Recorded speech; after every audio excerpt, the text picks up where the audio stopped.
আসসালামু আলাইকুম প্রিয় বন্ধুরা, যে যেখান থেকে আমাদের এই ভিডিওটা এই মুহূর্তে অন করেছেন সবাইকে অনেক অনেক ধন্যবাদ।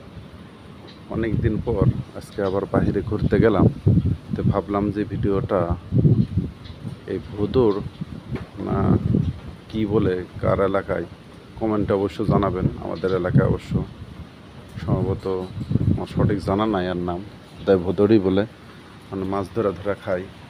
দেখেন এটা চোখে পড়লো, ওই জন্য ভাবলাম যে ভিডিওটা করি। সুন্দর একটা খাল, খালের পাশ দিয়ে বিভিন্ন পর্যটক যাচ্ছে, তারই ফাঁকে দেখেন এবার দুটা কীভাবে খেলাধুলা করেছে আর মাছ ধরার জন্য চেষ্টা করছে। অনেক দিন পর বাইরে গেলাম, ওই জন্য ভাবলাম যে ভিডিওটা শেয়ার করি।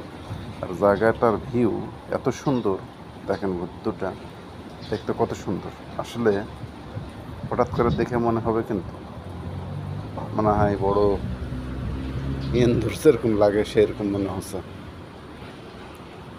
সুন্দর একটা খাল, পর্যটক এলাকা, তারই পাশে কিন্তু কীভাবে ডোবাডুবি করেছে অনেকক্ষণ ধরেই। আর এদের মধ্যে একটা মিল দেখেন কত সুন্দর।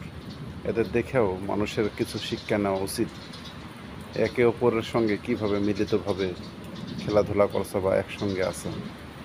এখানে দেখেন রাস্তাটা কত সুন্দর, রাস্তাটা এত সুন্দর করে সাজায় রাখেছে। রাস্তা বলতে গেলে কিন্তু এটা একটা ফুটপাথ, ফুটপাথ অথচ এত সুন্দর করে সাজা রাখছে। এই যে উপরে আপনার আলোর ব্যবস্থা সমতে রাখছে, রাত্রে কিন্তু এইসব জায়গায় এত সুন্দর আলো জ্বলে, লাইটিংয়ের ব্যবস্থা আছে। দেখেন এখানে একটা তেঁতুলের গাছ, সুন্দর পরিবেশ।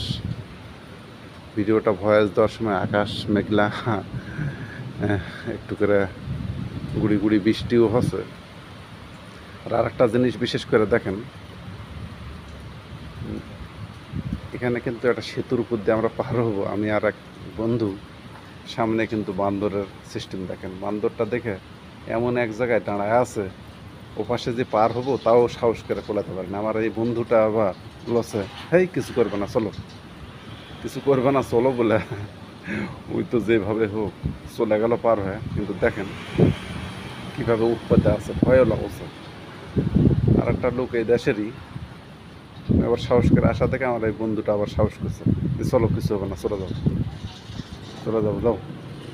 অথচ ওই সাহস করে চলে গেছে, কিন্তু আমি আর সাহস করে পার হতে পারি না। এমন একটা এখানে বিদিকিচ্ছির পড়ে গেছিলাম। বাদর, বাদরটা অনেকক্ষণ ধরে খেলাধুলা করছে না, মানে আরও আমি খালি নই, আরও লোকজন দুপাশে দাঁড়ায় আছে, এর জন্য পার হতে পারছে না সাহস করে।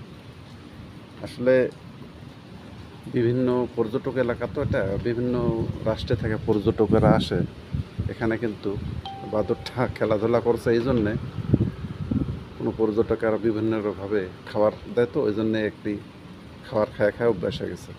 যাই হোক, অবশেষে আমি খুব কষ্ট করে পার হয়ে আসলাম।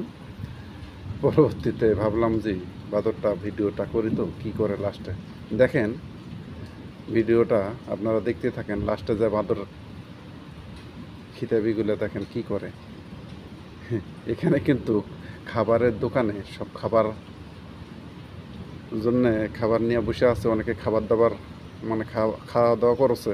দেখেন কি পরিস্থিতি দাঁড়ায় যায় এদের, এদের খাবার টেবিলে নিয়ে খাচ্ছে, অথচ ওখান থেকে কিন্তু হামকি মেরে বান্দর নিয়ে আসার জন্য চেষ্টা করছে।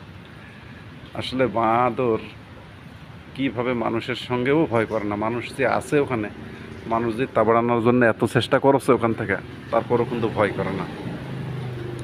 এদেশের বাদর বলেন আর বিভিন্ন পশু পাখি বলেন, বিশেষ করে বিড়াল, বিড়াল কুকুর, এদেরকে খিলে সবসময় খাবার দিয়ে এমনভাবে এরা মানুষের সাথে ভালোবাসায় জুড়ে যায়। এই যে দেখেন এই বেটা যে এত চেষ্টা করছে তা বাড়ানোর জন্য, অথচ ওখান থেকে লড়েই না। এটা অবশ্য খাবারের একটা দোকান, এই ক্যান্টিনে অবশ্য রাস্তার মানে খালের ধারেই ক্যান্টিনটা, দূরে নয়। শেষমেশ এমন একটা পরিস্থিতি দাঁড়ায় গেছে, ওরা ওই এই টেবিলে কিন্তু খাওয়া দাওয়া করছিল, খাবার দাবার সবাই হাতে নিয়ে দাঁড়ায় আছে, একে তাড়ানোর জন্য এত চেষ্টা করছে, তারপরেও কিন্তু যায় না। আর খালটা এত সুন্দর দেখেন, খালের পাশেই কিন্তু স্পিরিট বোটগুলো চলাফেরা করেছে বিভিন্ন রাষ্ট্রের। এই যে মানুষজন বাইরের রাষ্ট্র থেকে যারা আসছে, তারা ভুবনে আসছে, তারা কিন্তু এসব জায়গায় খালের পাশেই দেখেন কত সুন্দর একটা ঝর্ণা করে রেখে দিছে। এটা কিন্তু রাত দিন 24 ঘন্টা এইভাবে চলতেই থাকে। আর বিশেষ করে